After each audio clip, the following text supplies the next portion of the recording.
இந்தியாவுக்கும் பாக்குக்கும் இடையிலான மோதல்ல பாக் ராணுவத்தை வேட்டையாடுறதுக்கு இந்தியாவினுடைய கோல்டு ஸ்டார்ட் டாக்ட்ரைன் பாலிசி அப்படிங்கிறது காத்துக்கிட்டு இருக்குதுங்க. அதனால பாத்தீங்கன்னா பாக் ராணுவத்துல பயரேகைகள் ஆல்ரெடி படர ஆரம்பிச்சிருச்சு. இந்தியாவுக்கு முன்னாடியே அவங்க அவர்களுடைய படைகளை இந்தியன் பார்டரை நோக்கி நகர்த்த ஆரம்பிச்சிருக்காங்க. ஸோ இந்த வீடியோவில் நம்ம என்ன பார்க்க போறோம் அப்படின்னா, இந்தியாவினுடைய இந்த கோல்டு ஸ்டார்ட் டாக்ட்ரைன் என்ன, இந்த பாலிசியை கண்டு பாக் ராணுவம் நடுங்கிறதுக்கான காரணம் என்ன அப்படிங்கிறத பத்தி பார்க்க போறோம். கூடவே ஆபரேஷன் பராக்கிரம்ல இருந்து இந்தியா கத்துக்கிட்ட பாடங்கள் என்ன, அதை பயன்படுத்தி எப்படி இந்த கோல்டு ஸ்டார்ட் டாக்ட்ரைன் அப்படிங்கறத பவர்ஃபுல்லா இந்தியா உருவாக்கி வச்சிருக்குது அப்படிங்கிறதையும் ரொம்பவே டீடைலா இந்த ஒரு வீடியோவில் பார்த்தரலாம். வீடியோவை லைக் பண்ணிக்கோங்க, சேனலை சப்ஸ்கிரைப் பண்ணிக்கோங்க. வாங்க வீடியோக்குள்ள போயிடலாம். அறிவோம் தெளிவோம் உறவுகளுக்கு அன்பான வணக்கங்கள்.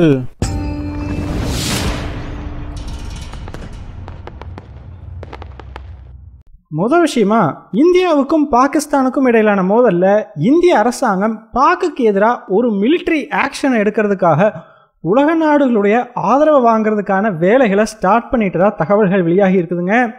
ஸோ இந்திய அரசாங்கத்தினுடைய மினிஸ்ட்ரி ஆஃப் எக்ஸ்டர்னல் அஃபேர்ஸ் இருக்கும் இல்லையா, ஸோ இந்தியாவில் இந்த மாதிரி ஏதாவது ஒரு சம்பவம் நடக்குது, ஏதாச்சும் ஒரு விஷயம் நடக்குது அப்படிங்கும்போது ஒரு ப்ரீஃபிங் ஒன்று கொடுப்பாங்க. ஸோ அதாவது இந்த மாதிரி இங்கே ஒன்று நடந்துருச்சுங்க அப்படின்னு சொல்லி. ஸோ அப்போது இந்தியாவில் இருக்கக்கூடிய பல நாடுகளுடைய தூதர்களும் இந்த ப்ரீஃபிங்கில் கலந்துக்கலாம். ஸோ இந்தியாவில் பார்த்தீங்கன்னா பல நாடுகளுடைய எம்பசி இருக்குது பார்த்தீங்களா. ஸோ அந்த எம்பசியில் இருக்கக்கூடிய அஃபீஷியல்ஸ் எல்லாம் இங்கே என்னதான் நடக்குது அப்படிங்கிறத தெரிஞ்சுக்கிறதுக்காக இந்த மினிஸ்ட்ரி ஆஃப் எக்ஸ்டர்னல் அஃபேர்ஸினுடைய இந்த ப்ரீஃபிங்கில் கலந்துக்குவாங்க. யூஸ்வலாக ஒரு சாதாரண விஷயம் அப்படின்னா பெருசாக பல நாடுகள் இந்த ஒரு ப்ரீஃபிங்கில் கலந்துக்க மாட்டாங்க, அவாய்ட் பண்ணிடுவாங்க. ஆனால் இந்த பாகல்காம் இஷ்யூ ரொம்ப பெருசாக வெடிச்சிருக்கிறதுனால பார்த்தீங்கன்னா கிட்டத்தட்ட 100 நாடுகளை சேர்ந்த அஃபீஷியல்ஸ் இந்த ஒரு ப்ரீஃபிங்கில் கலந்துக்கிறதுக்கு ஃபைல் பண்ணியிருக்கிறதா தகவல்கள் வெளியாகி இருக்குதுங்க. ஸோ இந்தியாவில் இருக்கக்கூடிய டிப்ளமேட்டிக் மிஷன்ஸே பார்த்தீங்கன்னா 100 தான் இருக்கும். ஸோ 100 எம்பசி கிட்ட தான் இந்தியாவிலேயே இருக்கும்.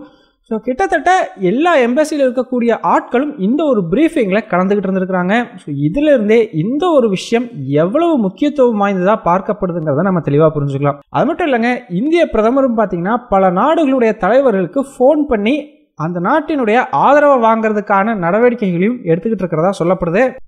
ஸோ இந்திய அரசாங்கம் பார்த்தீங்கன்னா இந்த ஒரு கேஸை இப்போ தான் கொஞ்சம் கொஞ்சமாக பில்ட் பண்ணிக்கிட்டு வர்றாங்க. ஸோ அது பில்டாக ஆக பல நாடுகளுடைய ஆதரவும் இந்தியாவுக்கு கிடைக்கும். ஸோ நம்ம ஒரு மிலிட்டரி ஆக்ஷன் எடுத்தோம் அப்படின்னாலும் அதுக்கு பெரிய அளவுக்கு எதிர்ப்புகள் இருக்காது. ஸோ இந்த இடத்துல தான் பலருமே ஒரு மிக முக்கியமான கேள்வியை முன்வைக்கிறாங்க. ஸோ இப்போ இந்தியா பதிலடி கொடுக்கணும்னு முடிவு பண்ணிட்டாங்கன்னா அது எப்படி இருக்கும் அப்படின்றது தான் அது. ஸோ இதுக்கு பல மிலிட்ரி அனலிஸ்ட்டும் கை காட்டக்கூடிய விஷயம் எது அப்படின்னு பார்த்தீங்கன்னா கோல்டு ஸ்டார்ட் டாக்ட்ரைன் அப்படின்னு சொல்லக்கூடிய இந்தியாவோட ஒரு பாலிசி தாங்க. அது என்னப்பா கோல்டு ஸ்டார்ட் டாக்ட்ரைன் அப்படின்னு கேட்டிங்கன்னா, ஆக்சுவலாக கடந்த 2001ஆம் ஆண்டு டிசம்பர் 13ஆம் தேதி அன்னைக்கு ஜெய்ஷ் இ முகமது அமைப்பை சேர்ந்த 5 தீவிரவாதிகள் இந்தியாவினுடைய பாராளுமன்றத்து மேலே ஒரு தாக்குதலை நடத்தினாங்க. ஸோ இந்த தாக்குதலில் பார்த்தீங்கன்னா அங்கே போலீஸாக இருந்த டெல்லி போலீஸை சேர்ந்த 5 நபர்கள், கூடவே மத்திய பாதுகாப்பு படையை சேர்ந்த 2 பேர், கார்டனர்னு சொல்லி கிட்டத்தட்ட 8 பேர் வந்து உயிரிழந்திருந்தாங்க. ஸோ ஒரு விஷயத்தை யோசிச்சு பாருங்க, ஒரு நாட்டினுடைய நாடாளுமன்றத்து மேலேயே தாக்குதல் நடத்தப்படுறதுங்கிறது எவ்வளவு பெரிய ஒரு விஷயமா பார்க்கப்படும். அதுலேயும் அந்த பாராளுமன்றத்துக்குள்ள எம்பிக்கள் உள்ள இருக்கும் பொழுதே இந்த மாதிரியான தாக்குதல் நடத்தப்படுறது அப்படிங்கிறது மிகப்பெரிய விஷயம் இல்லையா. ஸோ இந்திய அரசாங்கம் பார்த்தீங்கன்னா இந்த ஒரு தாக்குதலால் மிகப்பெரிய அளவுக்கு கோபமடைகிறாங்க. ஸோ இந்த தாக்குதலுக்கு பதிலடி கொடுக்கணும் அப்படின்னு சொல்லிட்டு இந்திய அரசாங்கம் ஆபரேஷன் பராக்கிரம் அப்படிங்கிற ஒரு ஆபரேஷனை பாகிஸ்தானுக்கு எகென்ஸ்டாக லான்ச் பண்ணுறாங்க. இந்த ஒரு ஆபரேஷனுக்கு கீழே பார்த்தீங்கன்னா கிட்டத்தட்ட 3 லட்சம் இந்திய வீரர்கள் பாகிஸ்தான் பார்டரை நோக்கி அனுப்பப்படுறாங்க. ஸோ பாகிஸ்தானுக்கு எதிராக ஒரு தாக்குதலை நடத்துறதுக்காக. ஆனால் அன்பார்ச்சுனேட்டா இந்தியா கிட்ட பார்த்தீங்கன்னா இன்னைக்கு இருக்கிற அளவுக்கான ஒரு லாஜிஸ்டிக்ஸ் அப்படிங்கிறது இல்லைங்க. இந்த சப்ளை ரூட்ஸ்லேருந்து இந்த படை வீரர்கள் போகக்கூடிய பாதைகள் வரைக்கும் எல்லாமே ரொம்ப வந்து டேமேஜாவோ இல்லை சுற்றி தான் போகணும் அப்படிங்கிற ஒரு சூழ்நிலையோ தான் இருந்தது. ஸோ இதனால் பார்த்தீங்கன்னா படைகளை மொபிலைஸ் பண்ணி பார்டருக்கு கொண்டு போகிறதுக்கே கிட்டத்தட்ட 3 வாரங்கள் ஆயிடுச்சுங்க. ஆனால் இந்த 3 வாரத்துக்குள்ளே பார்த்தீங்கன்னா பாகிஸ்தான் சுதாரித்து வேகமாக அவர்களுடைய படை வீரர்களையும் பார்டருக்கு கொண்டு வந்துட்டாங்க. ஸோ இதனால் பார்த்தீங்கன்னா இந்திய அரசாங்கம் இந்த ஒரு சூழ்நிலையில் இந்த ஆப்ரேஷனை தொடர்ந்து நடத்தினாங்க அப்படின்னா கண்டிப்பாக அது ஒரு மிகப்பெரிய போராக வெடிச்சிருக்கும். அது மட்டும் இல்லைங்க, அதற்கு ஒரு 2-3 வருடங்களுக்கு முன்னாடி தான் இந்தியாவும் பாகிஸ்தானும் மாறி அணுகுண்டு சோதனைகள் அப்படிங்கிறதையும் பண்ணியிருந்தாங்க. ஸோ இந்த ஒரு போர் அணு ஆயுத போராக மாறுறதுக்கான வாய்ப்புகளும் ரொம்பவே ஜாஸ்தியாக இருந்துச்சு. ஸோ இது மட்டும் இல்லாமல் அமெரிக்க அரசாங்கமும் பார்த்தீங்கன்னா இந்தியா மேலே ப்ரெஷர் போட ஆரம்பிக்கிறாங்க, இந்த ஆப்ரேஷனை நடத்தாத கேன்சல் பண்ணிட்டு போயிரு அப்படின்னு சொல்லி. ஸோ இந்த இடத்துல பலரும் கேட்கலாம், அமெரிக்க அரசாங்கத்துக்கு பாகிஸ்தான் மேலே அவ்வளவு பிரியமா அப்படின்னு கேட்டிங்கன்னா அதெல்லாம் ஒன்றும் கிடையாதுங்க. ஆக்சுவலாக அப்போ அமெரிக்கா பார்த்தீங்கன்னா ஒசாமா பின் லேடனை பிடிக்கிறதுக்கான ஒரு வேட்டையில் இறங்கியிருந்தாங்க. ஒசாமா ஆப்கானிஸ்தானுக்குள்ள எந்த இடத்துல இருக்கான் அப்படிங்கிறது தெரிஞ்சு அமெரிக்க படைகளும் பாகிஸ்தான் படைகளும் சேர்ந்து பேட்டில் ஆஃப் தேரா போரா அப்படின்னு சொல்லக்கூடிய ஒரு பேட்டில் அப்போ வந்து கலந்துக்கிட்டு இருந்தாங்க. ஸோ ஒரு லிட்டரலாக ஒரு போர் அப்படிங்கிறது ஆப்கானிஸ்தானுக்கு எதிராக ஓடிக்கிட்டு இருந்ததுங்க. ஸோ இந்த ஒரு போருக்கு இந்தியாவினுடைய இந்த ஆபரேஷன் பராக்கிரம்னால பாதிப்பு ஏற்படும். ஏன்னா பாகிஸ்தான் அரசாங்கம் உடனடியாக இந்தியா வந்து இந்த மாதிரி எங்களுக்கு எதிராக போர் நடத்த போகுது, ஸோ அதனால் எங்களுடைய படைகளெல்லாம் நாங்கள் வாபஸ் வாங்கிக்கிறோம், நாங்கள் இந்தியா கூட சண்டை போடணும்னு சொல்லிட்டு ஆப்கானிஸ்தான் பார்டரில் இருந்த படைகளை பூராமே இந்தியன் பார்டருக்கு திருப்பி விட ஆரம்பிச்சிட்டாங்க. ஸோ இதனால் பார்த்தீங்கன்னா அமெரிக்காவினுடைய எண்ணமான ஒசாமாவை பிடிக்கிறதுக்கு இது ஒரு தடையாக இருக்கும் அப்படின்னு சொல்லி அமெரிக்க அரசாங்கம் நினச்சதுங்க. ஸோ அதனால் அமெரிக்கா பார்த்தீங்கன்னா இந்தியா மேலே ப்ரெஷர் போட ஆரம்பிக்குது, இந்த ஆப்ரேஷனை கண்டினியூ பண்ணாத அப்படின்னு சொல்லி. ஆனால் அமெரிக்க அரசாங்கத்துக்கு அப்போ ஒரு விஷயம் தெளிவாக புரியலைங்க.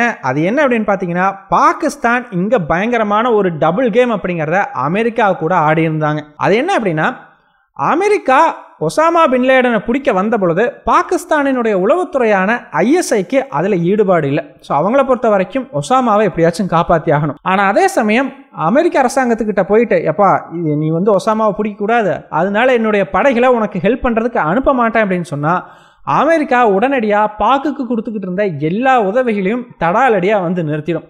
இது பாக்கினுடைய உளவுத்துறைக்கு ரொம்பவே நல்லா தெரியும். ஸோ அதனால் அவங்க ஏதாவது ஒரு காரணம் காட்டி அங்கே இருக்கக்கூடிய பாகிஸ்தான் படைகளை பின்வாங்க வச்சுட்டாலே போதும், ஆட்டோமேட்டிக்காக அமெரிக்கா படைகள்னால ஒசாமாவை பிடிக்க முடியாது, நம்ம போய் ஒசாமாவை காப்பாற்றி பாகிஸ்தானுக்குள்ளே கூட்டிகிட்டு வந்துடலாம் அப்படிங்கிறது ரொம்பவே தெளிவாக தெரிஞ்சது. ஸோ அதனால தாங்க ஜெய்ஷ் இ முகமதை பயன்படுத்தி இந்தியாவினுடைய பாராளுமன்றத்து மேலே ஒரு தாக்குதலை அவங்க நடத்தி இருந்திருக்கிறாங்க.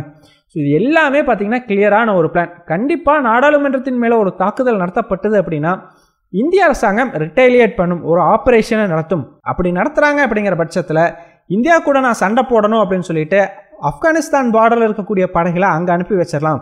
ஸோ இங்கே அமெரிக்காவுக்கும் நம்ம மேலே கோவம் வராது, இந்தியா மேலே தான் கோவம் வரும் அப்படின்னு சொல்லி ரொம்ப ஒரு கிளியர் ஸ்கெட்ச் ஒன்று போட்டு பக்காவாக அந்த பிளானை செயல்படுத்துகிறாங்க. இதன் விளைவாக பாகிஸ்தான் அரசாங்கம் நினச்ச மாதிரியே ஒசாமாவை ஆப்கானிஸ்தான்லேருந்து அமெரிக்காவினுடைய கண்களில் மண்ணை தூவிட்டு இந்த தேரா போரா பேட்டிலேருந்து சேஃபாக பாகிஸ்தானுக்குள்ள கூட்டிட்டு வந்துட்டாங்க. அதன் பிறகுதான் பாத்தீங்கன்னா அமெரிக்கா இந்த விஷயத்த கண்டுபிடிச்சு பாக்குக்குள்ளேயே போய் அவன் தங்கியிருந்த வீட்டுக்குள்ளேயே போய் ஒசாமாவை முடிச்சுட்டு வந்த சம்பவம் எல்லாமே நடந்துச்சுங்க. ஸோ இப்படிப்பட்ட ஒரு டபுள் கேம் ஒன்று பாக்கப்போ ஆடுனதுனால பார்த்தீங்கன்னா இந்திய அரசாங்கத்தினால தன்னுடைய நாடாளுமன்றத்தின் மேலேயே ஒரு தாக்குதல் நடத்தப்பட்ட பொழுது அதற்கு ஒரு பதிலடி அப்படிங்கிறத கொடுக்க முடியாமல் போச்சு. முழுக்க முழுக்க இதுக்கு அமெரிக்காவும் ஒரு முக்கிய காரணமாக மாறிடுச்சு. ஏன்னா அவங்களுடைய ப்ரெஷர் தான் இந்தியா இந்த ஆப்ரேஷனை விட்டுட்டு பின்வாங்கிறதுக்கு முக்கிய காரணமாகவே இருந்தது. ஸோ இந்த இடத்துல தாங்க இந்திய அரசாங்கம் ஒரு முடிவுக்கு வர்றாங்க. நம்ம சும்மா இந்த மாதிரி வந்து 3 வாரம் டைம் எடுத்து நம்மளுடைய படைகளை பார்டருக்கு அனுப்பிச்சுக்கிட்டு இருந்தோம் அப்படின்னா அதுக்கு முன்னாடியே எதிரி உஷாராயிருவான். எதிரி உஷாராகிறதுக்கு முன்னாடியே நம்ம அவனோட பார்டர்ல இருக்கணும், ஒரு தாக்குதலையும் நடத்தி முடிச்சிருக்கணும் அப்படின்னு சொல்லி இந்த இடத்துல தாங்க இந்தியாவினுடைய கோல்டு ஸ்டார்ட் அப்படின்னு சொல்லக்கூடிய ஒரு டாக்ட்ரைன் உருவாக ஆரம்பிக்குது. ஸோ ஒரு ஐடியாவை இங்கே தான் ஜெனரேட் பண்ணுறாங்க. இந்த revenge is best served cold அப்படிங்கிற லைனை இந்தியா ரொம்பவே சீரியஸாக எடுத்துக்கிறாங்க. ஸோ என்ன முடிவுக்கு வர்றாங்க அப்படின்னா நம்ம மேலே ஏதாவது ஒரு தாக்குதலை பாக்கு நடத்தினா உடனடியாக பதில் தாக்குதல் அப்படிங்கிறத நம்ம நடத்தணும்.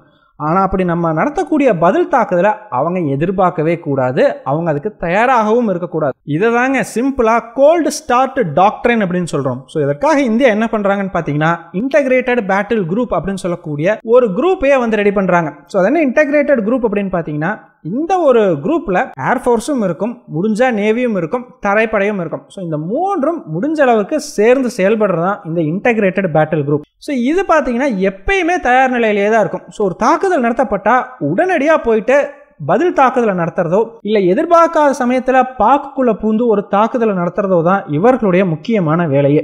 நம்ம ரஷ்யா உக்ரைன் போர்லேயே பார்த்துருப்போம் ஒரு சர்ப்ரைஸ் அட்டாக் அப்படிங்கிறது எவ்வளவு எஃபெக்டிவாக இருக்கும் அப்படின்னு சொல்லி. ஸோ இந்தியாவினுடைய இந்த கோல்டு ஸ்டார்ட் டாக்ட்ரைனுக்கு கீழே இந்த மாதிரி சர்ப்ரைஸ் அட்டாக் நடத்தும் பொழுதும் அதே ஒரு எஃபெக்டிவ்னஸ் அப்படிங்கிறது நமக்கு கிடைக்கும். ஸோ இவங்க இந்த தாக்குதலை நடத்தி முடிக்கிறதுக்குள்ள இந்திய அரசாங்கம் வேகமாக தன்னுடைய படைகளை பல இடத்துல இருந்தும் மொபிலைஸ் பண்ணி பார்டருக்கு கொண்டு வந்துடும்.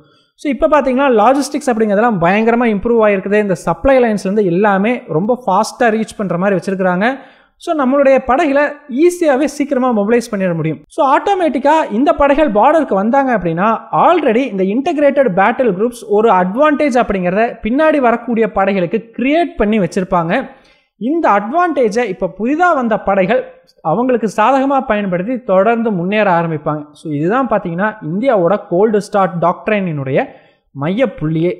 ஸோ இதன் மூலமாக பார்த்தீங்கன்னா எவ்வளவு தூரம் உள்ளே போக முடியுமோ இந்திய அரசாங்கம் போயிடும். ஸோ அதன் பிறகு உடனடியாக ஒரு பேச்சுவார்த்தை அப்படிங்கிறது நடத்தப்படும். அந்த பேச்சுவார்த்தையில் நீ இந்த மாதிரி என்னோட நாட்டில் நடந்த தாக்குதலுக்கு ஒழுங்காக இன்வெஸ்டிகேஷன் பண்ணி இவங்களெல்லாம் தண்டிக்கணும், அப்படி தண்டிச்சுன்னா உன்னோட பகுதியை நான் திருப்பி கொடுத்துட்றேன் அப்படின்னு சொல்லி பேச்சுவார்த்தையை நடத்தி அதன் மூலமாக நம்ம நாட்டுக்குள்ளே நடந்த ஒரு தாக்குதலுக்கு நியாயத்தை வாங்குறது தான் பார்த்தீங்கன்னா இந்தியாவினுடைய நோக்கமாக வந்து இருக்குங்க.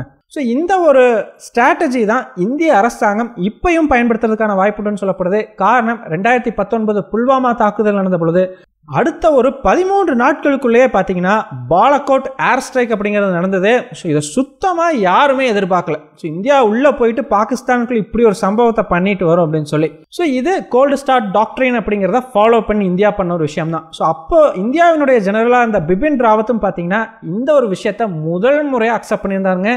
2001 2019 வரைக்கும் யாருமே இந்த கோல்டு ஸ்டார்ட் டாக்ட்ரைனை இந்தியா ஃபாலோ பண்ணதுங்கிறத ஏற்றுக்கவே இல்லை. 2019 பிபின் ராவத் தான் பார்த்தீங்கன்னா முதல் முறையாக ஆமாம் நாங்கள் இப்படி ஒரு பாலிசியை வச்சுருக்கோம், இப்படி தான் இனிமேல் இந்தியா செயல்படும் அப்படிங்கிறத ஓப்பனாக வந்து சொல்லியிருந்தா அப்படி. ஸோ இப்போ பஹல்காம் தாக்குதலுக்கும் இதே மாதிரி ஒரு பாலிசி ஃபாலோ பண்ணப்படலாம். ஸோ பாகிஸ்தான் கொஞ்சம் கூட எதிர்பார்க்காத இடத்துல எதிர்பார்க்காத நேரத்தில் ஒரு தாக்குதல் நடத்தப்படலாம் அப்படின்ற மாதிரி பலருமே வந்து பாயிண்ட் அவுட் பண்ணுறாங்க. ஈவன் இந்தியன் ஆர்மி இந்தியன் நேவியினுடைய போஸ்ட் எல்லாமே பார்த்தீங்கன்னா கூட தெரியும், எனிவேர் எனிஹவ் அப்படிங்கிற மாதிரி போஸ்ட். அதாவது நான் எங்கே வேணால் எப்போ வேணால் தாக்குதல் நடத்துவேன், உன்னால் அதை கண்டுபிடிக்க முடியாது அப்படின்றத லிட்டரலாக வந்து இன்டெரக்டாக சொல்லியிருக்கிறாங்க. ஸோ அதே மாதிரி தாங்க ஈவன் இந்த இண்டஸ் வாட்டர் ட்ரீட்டி விஷயத்தில் கூட எடுத்துக்கோங்க. இந்திய அரசாங்கம் அந்த தண்ணியை சுத்தமாக ஒரு சொட்டு கூட நாங்கள் கொடுக்க மாட்டோம்னு சொல்லிட்டு இருந்தாங்க.